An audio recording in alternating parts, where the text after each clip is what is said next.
Now we're going to discuss the battle team in its true and proper context, that is, how it functions within the fire team. Now, the fire team is made up of two battle teams, and we're going to go in depth on how they're supposed to work together and how a fire team is supposed to conduct battlefield operations. First, I'm going to define what we are talking about when we say a fire team.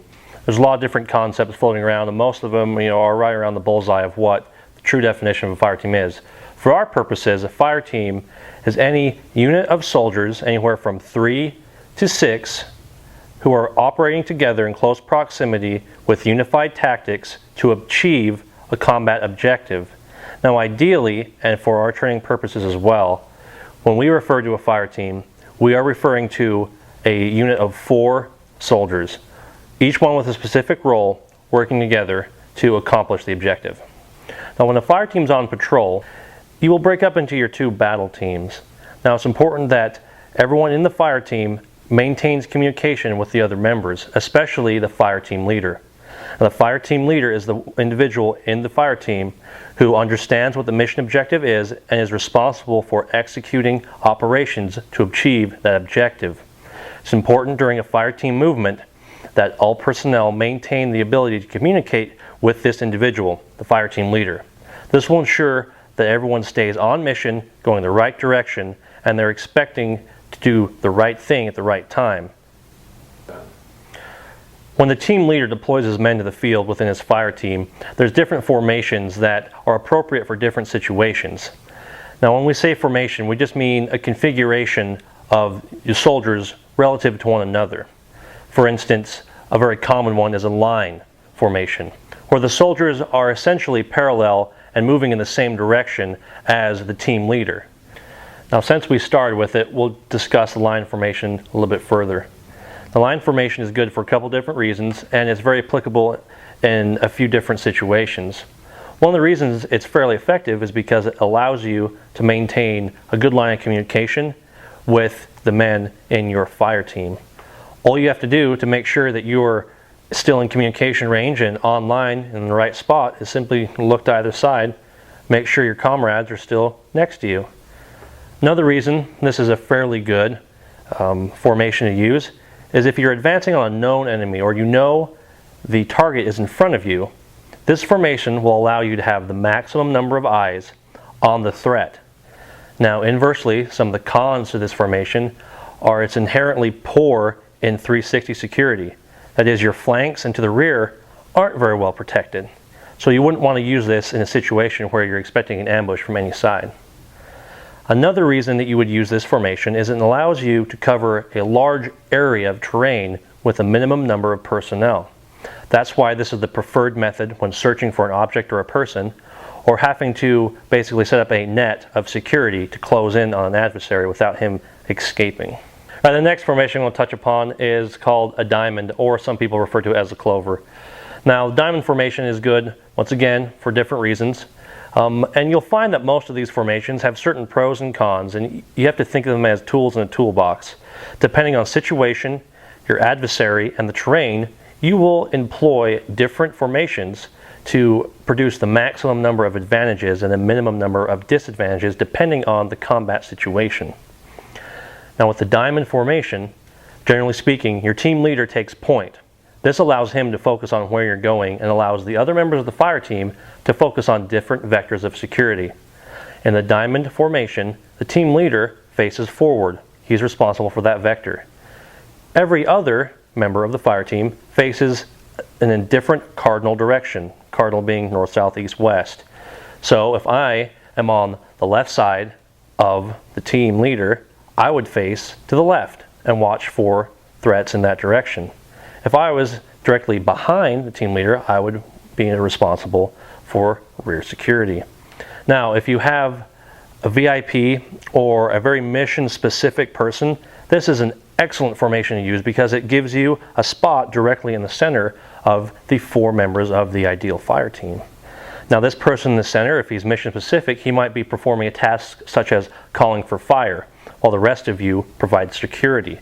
If it's a VIP, this puts the maximum numbers of bodies surrounding that man in the middle to keep him safe from enemy fire. Some of the cons to the diamond formation or the clover formation are the rate of speed at which you can move. Because not all of the members of the fire team are directly facing in the direction of travel, this slows the speed that they can move at, especially for the man in the rear. You can't walk faster than the terrain dictates, and you can't walk faster than the guy in the back can walk backwards safely. So that's a consideration you need to take into effect. Another disadvantage is it concentrates your force. Even if you're using a fairly dispersed clover or diamond formation, in order to maintain contact, your personnel within your fire team must continuously keep their head on the swivel, as it were, making sure they're staying in position. And this reduces the effectiveness that they can focus on their vector of fire while moving. Another formation that you might choose to employ is a V or a Y formation. This formation, the team leader is in the center, one man is providing rear security, and one battle team or two people are in front of the team leader, both at point. Now this is actually a very effective but rarely used formation. It's very effective for several different reasons. First, because you have a full battle team in front, they will react naturally better to a threat than one person on front. This is a big advantage. It'll keep you from losing your point guy. Another advantage is you'll have two sets of eyes watching front. That's double the chance to detect anti-personnel munitions and enemy positions. It also allows the team leader to better maintain control over the majority of the fire team. Now what I mean by that is because he is behind them and can see both of them, he can direct their movements more effectively, and that leaves only one person behind him who isn't receiving direct instruction from the fire team leader. Sir. Another advantage of this formation is that it allows you to move at a more advanced speed than, let's say, a diamond or clover formation. Because 3 out of the 4 members of the fire team are facing forward, you'll be able to move fairly quickly. That just leaves the one rear security guy to try and catch up. And he might be a little bit tired, but you'll be able to move a lot faster over terrain. Now another advantage of this is because you have 2 people on point plus the team leader facing forward, when you come across enemy contact, you'll be able to lay a withering amount of fire upon that contact much faster than, let's say, in a line formation or in the diamond formation, because you have 3 guns already pointed forward. Right now, when you look at the references for all these formations, you'll notice that the dots that represent the soldiers are very close together. Now this does not necessarily have to be the case in the field. In fact, you should spread out to the distance applicable based on the terrain. So what I mean when I say that is, if you're in heavy brush, you're not going to be able to spread out very far because you're going to lose contact with the rest of your fire team. However, if you're in an open field, you'll be able to spread out at a great distance. Now you want to maximize your distance whenever you can because it reduces the chance of mass casualties from anti-personnel munitions as well as burst fire from crew-served weapons. And back to the Y or V formation, it's important to use this distance on this formation. You can make this formation very lethal by deploying the front half of your fire team at a little bit greater distance. What that will look like is you'll have your team leader and rear security pretty close together. The 2 point men, or that battle team that's leading, you'll spread out as far as you can while maintaining contact with them. What this does is it gives you very aggressive angles of fire. The chances are that the team leader or one of the 2 forward men will encounter the enemy first. What that means is they'll engage and communicate the situation back to the rest of the fire team. This leaves the entire rest of the fire team in a pretty good position to flank the enemy position, or at least get a better angle of fire. What you'll have by having that broken up front line is a more aggressive angle of fire. You'll have more angles to work with. Rather than everyone being static, which means everyone basically pointing in the same direction, you'll have the ability to engage the enemy at different angles. Now the different angles, as we discussed earlier, will deny them cover and concealment and will allow you to place accurate shots on target to end the engagement at a much faster rate than certain other formations will allow you to do. Alright, another pretty popular formation is the wedge formation, and I think it's popular for a couple different reasons. It's a very lead from the front kind of formation. In wedge formation, your team leader is the point, and everyone falls back off of him like wings. This is the formation that you've probably seen Canadian geese use flying south for the winter.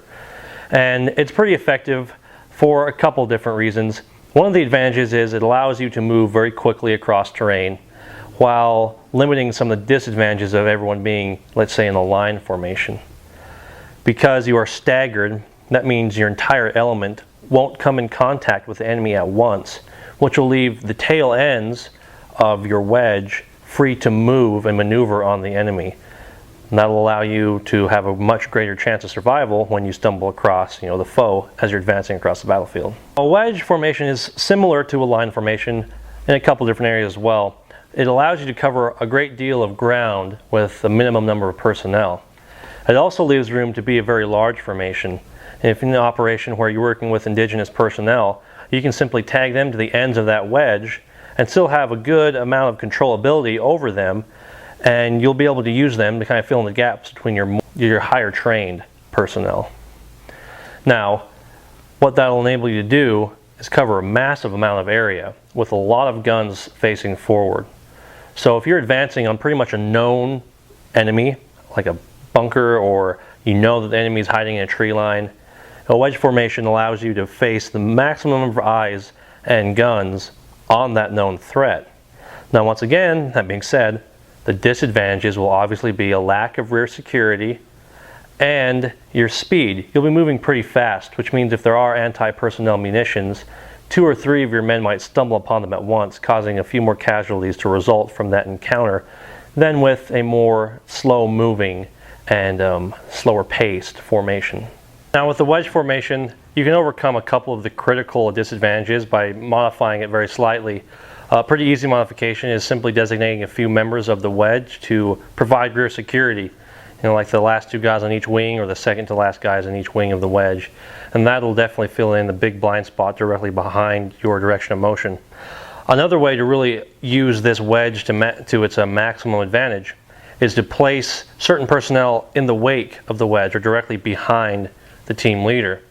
Now, a good example of this would be a VIP, or someone you're trying to protect, or a mission critical personnel, someone who's calling for fires or making sure that you're on the right directional path through very difficult terrain. All right, now one final thing to note with the wedge is, as I mentioned before, a wedge is very effective when incorporating less trained personnel into a movement. That is, indigenous personnel or another squad that has a lower degree of training than your squad, and then you can then disperse them amongst the higher speed individuals. Now, obviously, that is going to involve more than 4 personnel. So a wedge formation is something where you'll have to have at least 5 or more people operating in your fire team, or combined 2 fire teams. If you do that, though, it needs to be very clear which team leader is calling the shots for the whole group. Otherwise, you will have confusion and you lose the edge of having additional people through chaos. A slight variant of the wedge formation, which is applicable to a formatting, is echelon. Now, echelon formation is simply a wedge with one longer side than the other. So in a 4-man fire team, you'll have your team leader on point, or whoever he designates to take his place on point, someone to either side, and then the other 2, or the other battle team, will form one of the wings of the echelon. Now, the echelon is generally employed in large tactical movements of several squads or more. The idea is each echelon has a long leg, and those long legs overlap. So you have long leg, and then the next squad's long leg is opposite the previous squad's.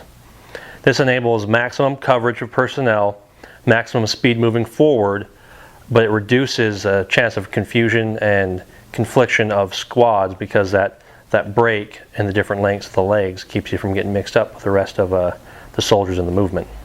Now, with an echelon formation, the advantages and disadvantages are pretty much the same as the wedge. Your advantages are you can move quickly, you can cover a lot of ground, you will have maximum eyes front.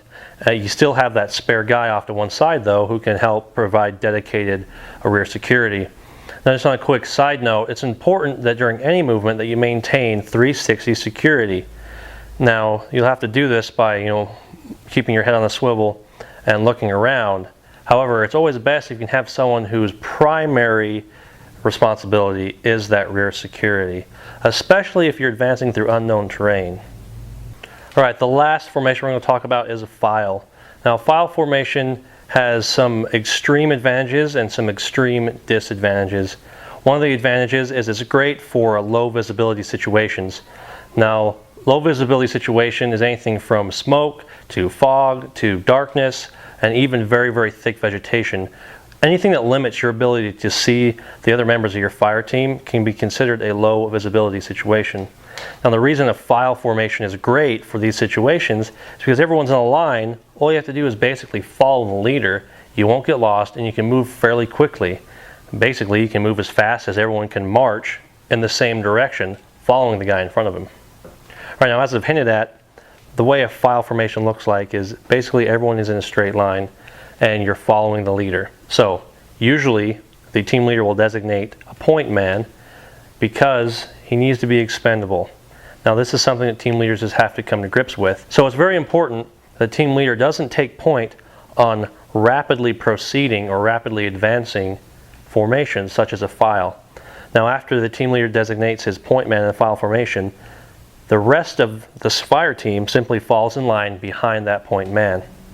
Now, the fire team leader has a lot of responsibility because of the speed at which this formation can move. He has to make sure that they're going in the right direction, which means his primary objective, or what's going to be consuming most of his attention, is navigation during this movement.